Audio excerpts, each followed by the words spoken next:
The 940th edition of the MMA Gambling Podcast on the Sports Gambling Podcast Network is brought to you by Underdog. Underdog is hooking up new customers. Play just $5 and get $100 in bonus funds when you sign up with promo code MMASGPN.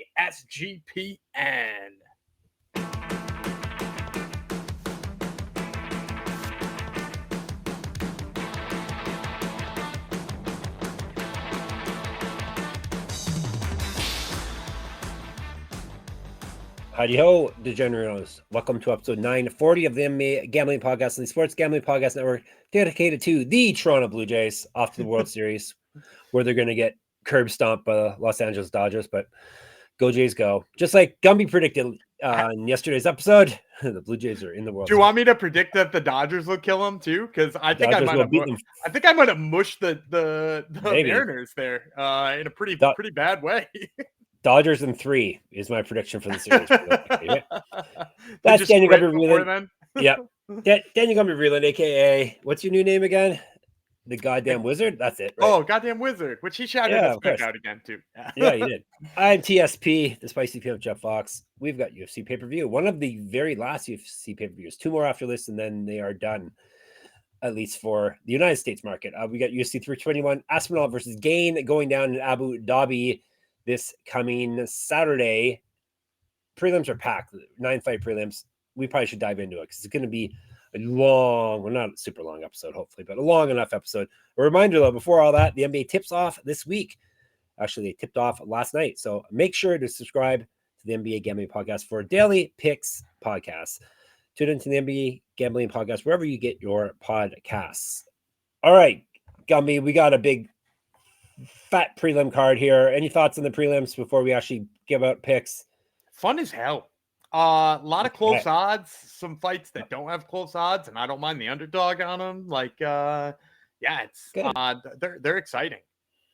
Excellent. Well, let's dive into the excitement. UFC 321 Aspinall versus Gain Saturday, as per usual, 10 a.m. Eastern. Though that is the catch here. This is they're doing it on local time in UAE.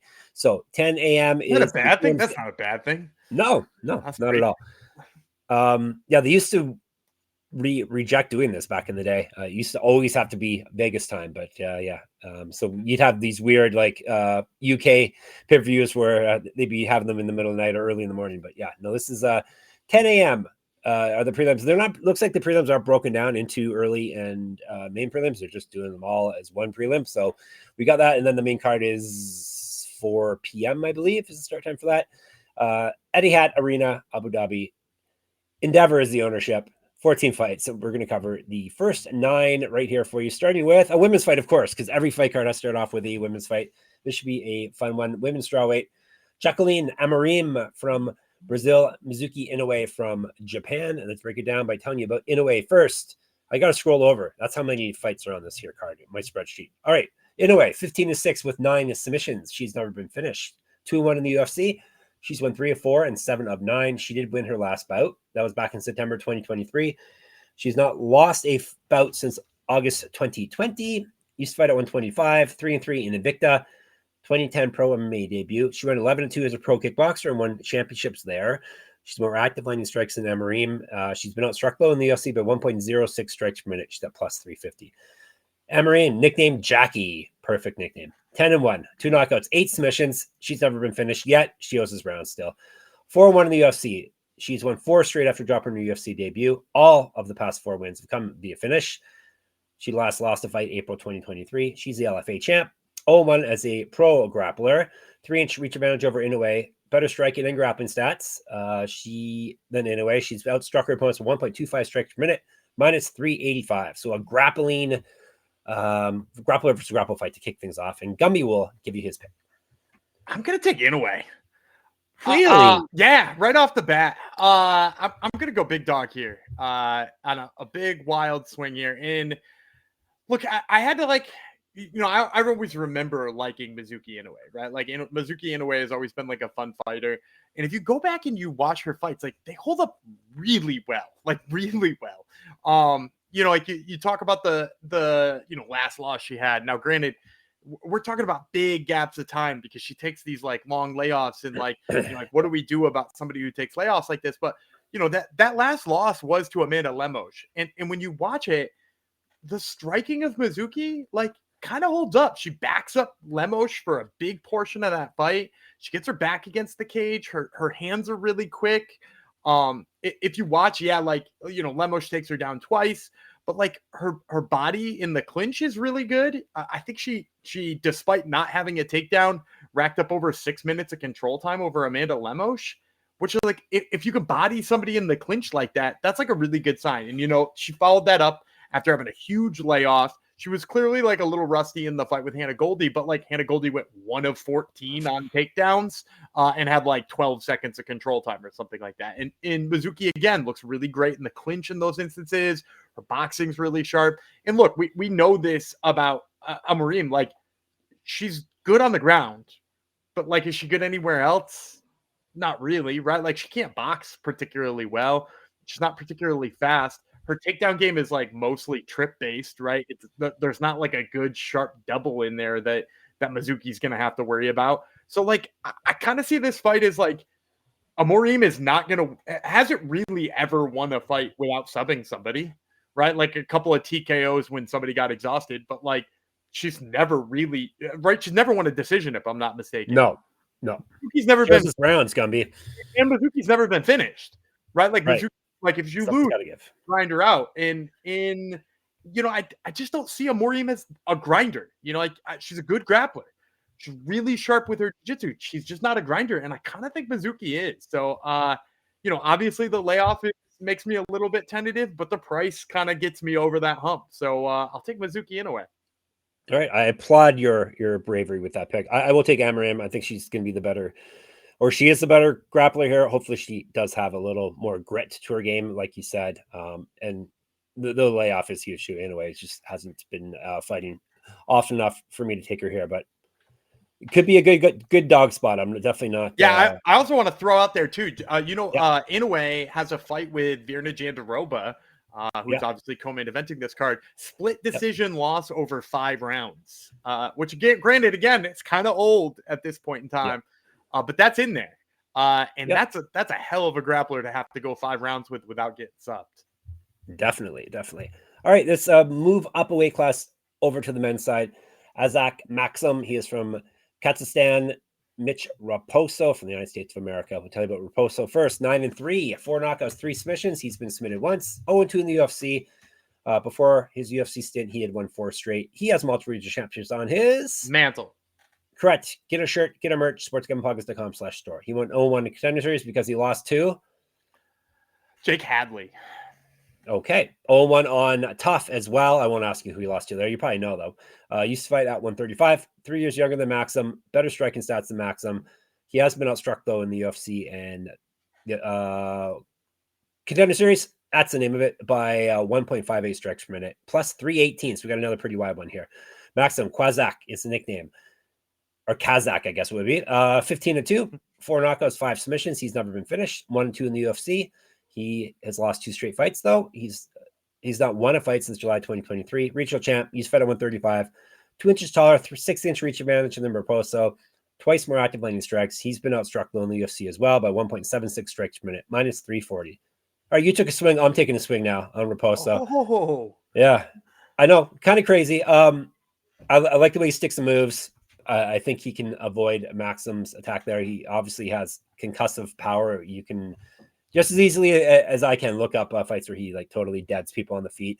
But then I think he's a better grappler than Maksum, which an American better grappler than the Kazakhstanian or Kazakh, I guess they're called. I know it's a bit of a gamble here, but it's big juicy odds. So I'll take the power and the grappling advantage. I think are both on Raposo's side, so I will take him here. I don't think he has a grappling advantage. I'm going to go Maksum. And this is me fading a Massachusetts boy, too. Yeah, exactly. Doesn't happen all that often. And look, I'm with you in that, like, there's been moments where he's looked pretty good on the regional scene. You should just, like, take a deep dive on some of those guys he's fighting at some point in time. The level of competition is not equal, for sure. It's not pretty. And I mean that, too, about, like, once he's in the UFC as well, right? Like, because he had...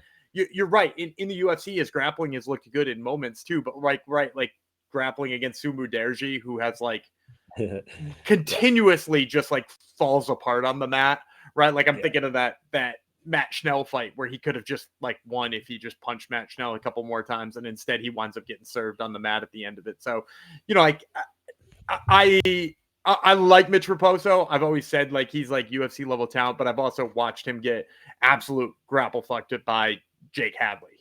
Because like that's how he lost in Contender Series too. Jake Hadley just like wrestled and took his back the whole time and subbed him. Did he sub him? I think he subbed him.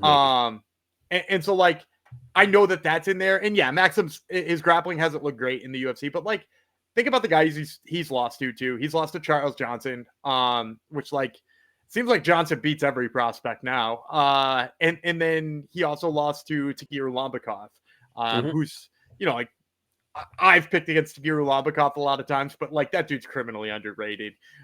He continuously just keeps getting wins in the weirdest ways. So, I think the level of opponents have been way higher for me for Azat Maksum. I do like his hands just a little bit better, and I actually think at the end of the day he'll probably be the better grappler. All right. Well, we're both going to get one wrong in the first two fights. We're both going to whiff on our big dogs, I bet. But we'll see if we can link up. Yeah, except for Gumby. Gumby's never wrong. I forgot. Let's go to heavyweights now.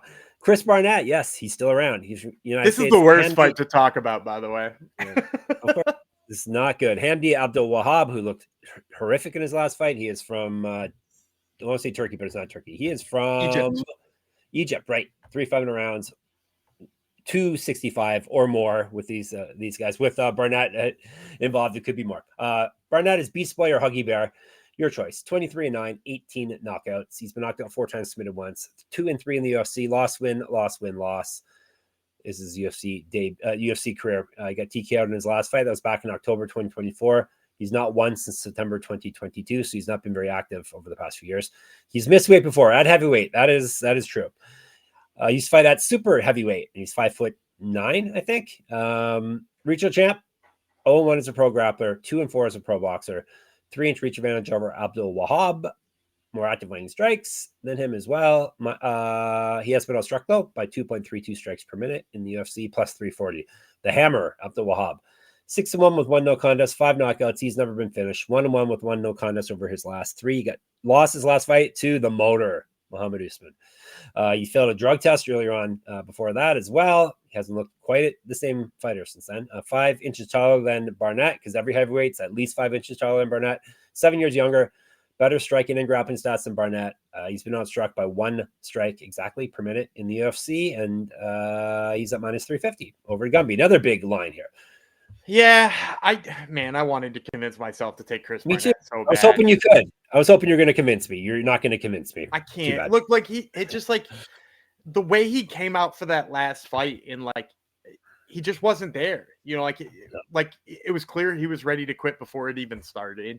And then there was like stuff about a knee injury and him not really being prepared and this and that. Like, what makes me think that that's going to change on a 2-year layoff?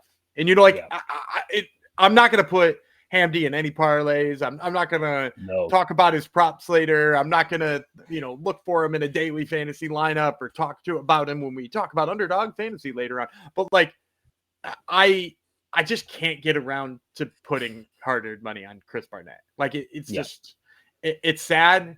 I hope to God I'm wrong and he just comes out like his old ass self, like the guy who heel kicked John Vellante into the next, district and beat the hell out of him. The guy who came back against Jake Collier. I hope that guy's in there. And if he is, like, Hamdy's probably in trouble because that dude's got takedowns and just about nothing else. But like at this stage, from what we've seen from Barnett in his last couple of fights, that takedown is probably more than enough.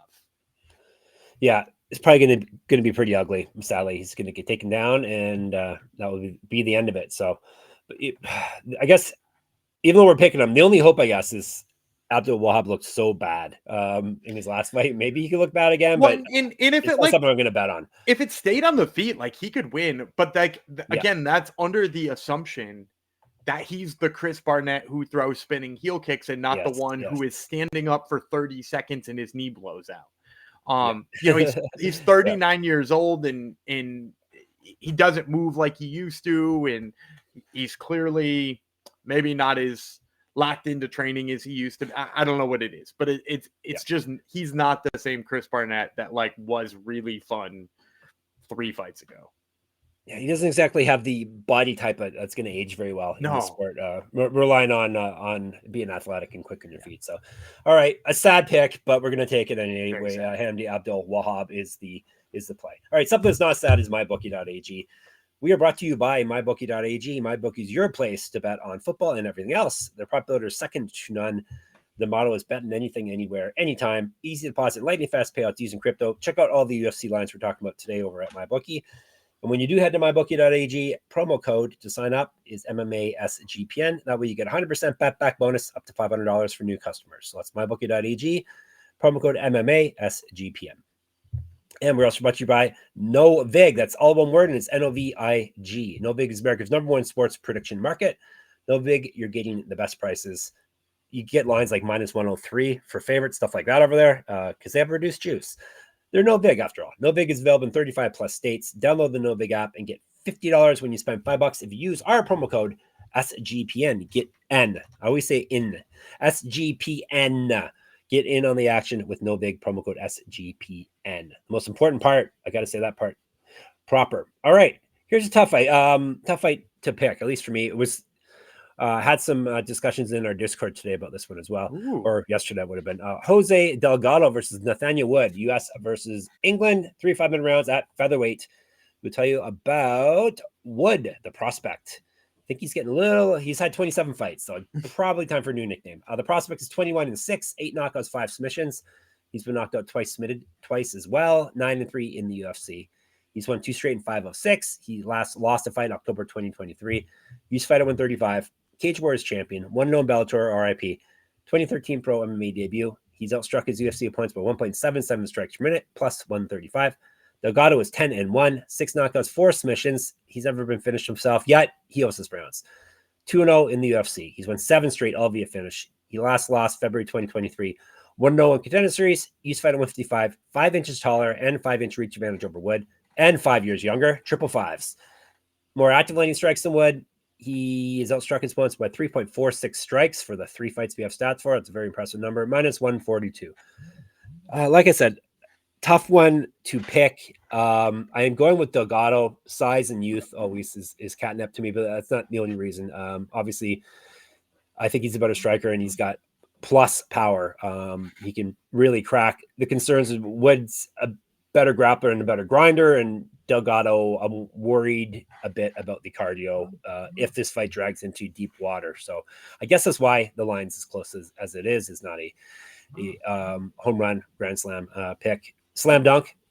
Any other analogy you want to use, but I'll still go with Delgado on this one. I'm going to go with Nathaniel Wood. I like the prospect. I know these things. I just can tell somehow. I like the prospect so much in this one. I know you're framing this as like a striker versus grappler matchup, but hear me out on this one. Nathaniel Wood, since coming up in weight, has looked so damn fast on the feet. Like really, really, really shockingly fast. And it's paid off for him in spades because it doesn't seem to be costing him in the grappling. And the thing I think that plays up the most in this fight is just how good the head movement of Nathaniel Wood is. Like if you watch back all of his fights since moving up in weight, his ability to get out of range of what could hit him is the difference maker. And not that Jose Delgado isn't like a good boxer. Like actually, I think that's probably the best part of his game is his boxing. But like when you talk about his boxing and how good it is and all those kinds of things, it has been against a lot lower of a level of a competition than Nathaniel Wood. So I think Wood gets to him. Yeah, I can see it happening for sure. Yeah, I think we kind of were throwing shade on Wood when he originally moved up. We're worried about him like hanging at featherweight, and it hasn't been an issue. Like Camilo said, he's looked really good. So I'm definitely not making this my lock pick or anything. Should be a good fight, and it'll tell us a lot about both guys moving forward, which is what we want, right? That's what we want with good prelim matchmaking, right? As an answer to a question. Exactly. Will this one answer anything? I don't know. It's heavyweights again, ladies and gentlemen. Valter Walker, Brazil. Louie Sutherland from Scotland. 3 5-minute rounds, 265. We talked about both these guys recently for separate opponents. That who is Valter supposed to fight? that He's supposed dropped to out. fight Mo Usman. Oh, And right. Usman, And Usman Sutherland was the mysteriously one dropped out. supposed to fight a. I picked Sutherland, and who he was. What you're like? Yeah, he was supposed to fight one of those one of the boxer bottom of the guys. barrel guys. Yeah, Yeah. yep. All right, Sutherland, the Tafa, Vanilla Gorilla. He was supposed to fight a Right. Tafa. Okay. Yep. One of the brothers. The Vanilla Gorilla. That's what we need. Vanilla Gorilla. I won't look up how many Vanilla Gorillas there are, but there's quite a few. He's 10-3 with 8 knockouts. He's never been finished in a fight. This is his UFC debut. If it goes off this time, he's won 4 straight and 5 of 6. TKO win in his last bout. He has welterweight championships on his mantle. Correct. Get our shirts, get our merch, sportsgamblingpockets.com/store. 1-1 in PFL, 0-1 Bellator, RIP. Based on their last weigh-ins, he was 21 pounds heavier than Walker, plus 309. The Clean Monster versus the Vanilla Gorilla. The Clean Monster is 14-1, 6 knockouts, 4 submissions. He's never been finished in a fight. He's 3-1 in the UFC. He's won 3 straight, all via submission. What kind of submission gonna be? All via heel hook. Yep, because that's the easiest submission to pull off in MMA for sure. Multi-region championships on his mantle. Correct. Get our shirts, get our merch, sportsgamblingpockets.com/store. Used to fight down at light heavyweight. He's been outstruck in the UFC by 0.99 strikes per minute. He's 3 inches taller, 2-inch reach advantage, 3 years younger than Sutherland. He's at minus 310. Is Valter Walker good, Gumby? No, we talked about that last time. He's not Yeah. good. Is this my turn to pick? It's your turn, yeah. This causes me great pain, but I'm going to take Louie Sutherland. Oh, because you threw shade at me when I picked him last time. Well, so listen to this. So here's the problem I have with Louie Sutherland is that I think Louie Sutherland, since bulking up, has decided I'm a boxer. I go in and box people and I knock them out. And you know what? Against the Tafa brother, I think that probably would have been a fucking nightmare. Like, I think he probably would have gotten himself in a lot of trouble by doing that. Against Valter Walker, deciding not to grapple, kind of brilliant. Like that, right? He doesn't want to be on the ground with that guy at all. And like, you know, not for anything. If you go back and you watch his fights when he does decide to grapple, like go back and watch his 2 losses because he's got two losses on his record. Right? 3. Okay, so the 2 ones that I watched, I went back and I watched him fight Slim Trabelsi, who's one of the losses, and Moreno Casapor, who is the Aries heavyweight champ right now. So like those are his 2 losses. And in both of those fights, yes, the other guy takes him to the ground, but his guard retention is really good. His ability to dig under hooks and make the guy work for those takedowns is really good. And he gets back up. In one of the fights, he almost gets in on a knee bar.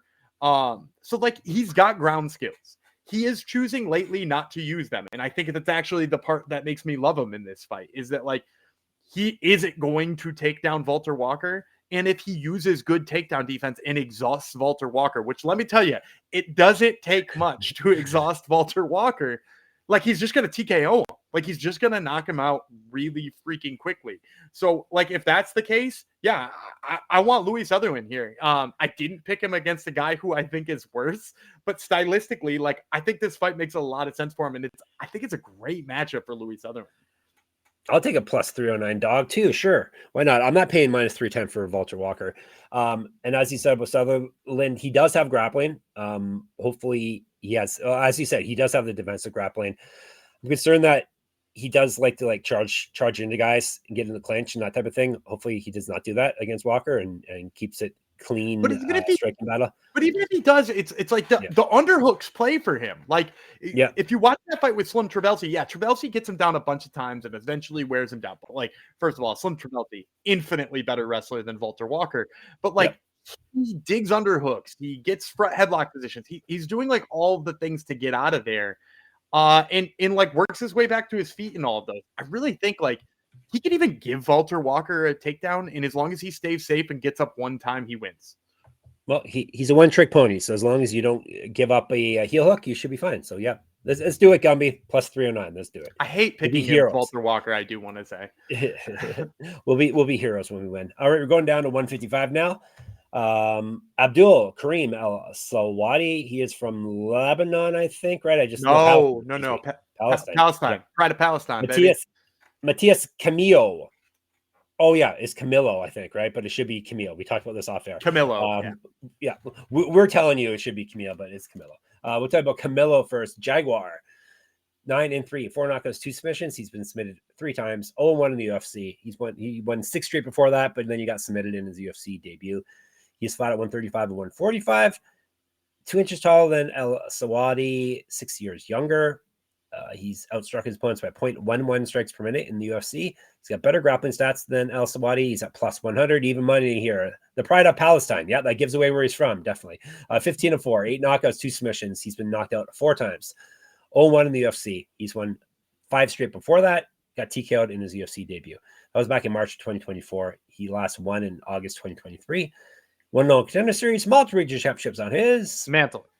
Correct. Get our shirt, get our merch, get our shirts, plural, and all our merch. sportsgamblingpockets.com/store. 3-1 in pro grappling. Twice more active than Camilo landing strikes. He has outstruck his opponent, 2 opponents, I guess we have stats for, by 0.54 strikes per minute. Minus 103. So pick him. Go ahead. Yeah, I'm going Selwady. I think, first of all, the game plan for Selwady here it's clear. First of all, I think he can take down Camilo pretty easily. You watch that fight. He fought Loic Radzhabov in his first fight, which is a real tough first fight. Mm-hmm. And really, he was on his way to winning that fight in the 3rd round when he got clipped. It was 1-1. Radzhabov looked like he was fading. It looked like one takedown was going to give Selwady that fight. And what happens? He gets clipped on the way in to get that takedown. And I'm not taking anything away from Radzhabov. That's a loss. But that tells you the type of grappler he is, because Radzhabov is really tough. On the other hand, Camilo, he got subbed by Gabe Green in his last fight. And I like Gabe Green. I think, I've had some fun conversations with Gabe Green. I've had some good, interviews with Gabe Green. I've liked a lot of Gabe Green's fights, but do you think of that guy as being an ace grappler? That, that's not my read on his style at all. Right. And he still found a way to counter Camilo and wind up in those positions. So that's a problem already. And then in addition to that too, I think when we saw Al-Selwady on Contender Series, right, he out pressured George Hardwick, right? He made George Hardwick look like he was not a prospect, and embarrassed him in his Contender Series fight. I think he won 30-27 on every single card. And it's he turns up that pressure and also makes it impossible for you to hit him back. And for a guy like Hardwick, who, has that big knockout power and has that pressure game and has all of those things, to be sort of outdone by him, I don't love that. So I'm going to go with Selwady here. Me too. I read a very good article on this fight actually earlier today. So I'm taking Al-Selwady for all the same reasons as Gumby, because I read Gumby's article. All right, we're in on that one. We are also in on whatever I'm transitioning to, Underdog Fantasy. That's what. Underdog is a great place to play fantasy pick'em, where you can win up to 500 times your entry. Simply pick higher or lower on your favorite player stats. It's available for a ton of sports. Gumby's going to give you a sport and a play right now. Oh, it's basketball season, my man. So that means we're going to make some basketball picks now. And I'll take the higher than on Jaylen Brown's points. Currently, projection for them against Philadelphia on Wednesday, coming in at 24.5. And the beauty of that is I don't think the Celtics have anybody else who can score points now. So I think he's probably got to score 25, or else they're going to lose 24 to 106. So give me the higher than on Jaylen Brown's points. All right. Underdog's got a brand new offer for new customers. Play just $5 and get $100 in bonus funds when you sign up with our code MMASGPN. And Rhythm that's RTHMM. Rhythm is crushing it in college football and NFL with picks and props. Rhythm is also giving away weekly cash prizes just for tracking your bets in the app. Track 5 bets of the same type from any model you build, and you could win $1,000. Now Gummy gets to make another play. Yeah, we'll stick with that same sport. We'll stick with basketball because, Rhythm, not just with women's basketball, but men's basketball as well. I'm going to take those same 76ers to beat the Celtics. Really? I don't mean to throw shade at the Celtics, but they're going to be awful, I think. I think they're going to be truly awful this season. They're giving the Sixers 2.5. You could take those 2.5 too. You could also take the Sixers money line. Full fade on the Celtics this year. And Embiid may probably be playing tomorrow. Dude, it's a coin flip anytime. Don't rest on that. No. Maybe Rhythm knows. You can use promo code SGPN25 when you download the Rhythm app for 25% off your first month. So download Rhythm, RITHMM, and use our promo code SGPN25. All right, another fight. This is another tough one to pick. Maybe it's not for Gumby, but it is for me. I may have just flipped my pick. Who's to say? Matheus Rębecki against Ľudovít Klein. So we got Poland versus the Slovak Republic. They're fighting at 155. That will be lightweight. We'll tell you about Rębecki. He's Rębecki or Chinzik, which translates to Chinese. Why would his nickname be Chinese, Gumby? I've got no idea. He's 20-3, 9 knockouts, 7 submissions. He's been knocked out twice. 4-2 in the UFC. Loss over his last 3. 17-2 over his last 19 fights. 1-0 in Contender Series. Regional champ. Used to fight at 165, or for one fight he did. 2014 Pro MMA debut. More active landing strikes and better grappling than Klein. He's outstruck his opponents by 0.76 strikes per minute. He's at plus 130. Mr. Highlight, Ľudovít Klein. 23-5-1, 9 knockouts, 8 submissions. He's been knocked out once, submitted twice. 7-3-1 in the UFC. He's won 4 or 5, but he did lose his last bout. Used to fight at 145, missed weight at that weight class. Now he's up at 155. 2014 Pro MMA debut. 6-inch reach advantage over Rębecki. 3 years younger. He's outstruck his opponents by 0.23 strikes per minute, minus 133. I flipped, like I said. I'm going with Rębecki here. I think they're very similar in standing and on the ground. Rębecki has done it against much better competition, though. And I think he's a slightly better grappler, even though, Mr. Highlight has some skills on the ground, but I think Rębecki is stronger on the ground. Maybe Klein is better on the feet. Kind of a toss up there, but very obviously Klein. You think he's very? I don't know if he's very obviously better on the feet. Very. All right, so Gummy's taking Klein. He's going to beat him up on the feet. And if you want to be in on Rębecki for this one because of the grappling, that's fine. Like I had that same internal debate, especially because Klein's coming off that last to Matheus Gamrot, right?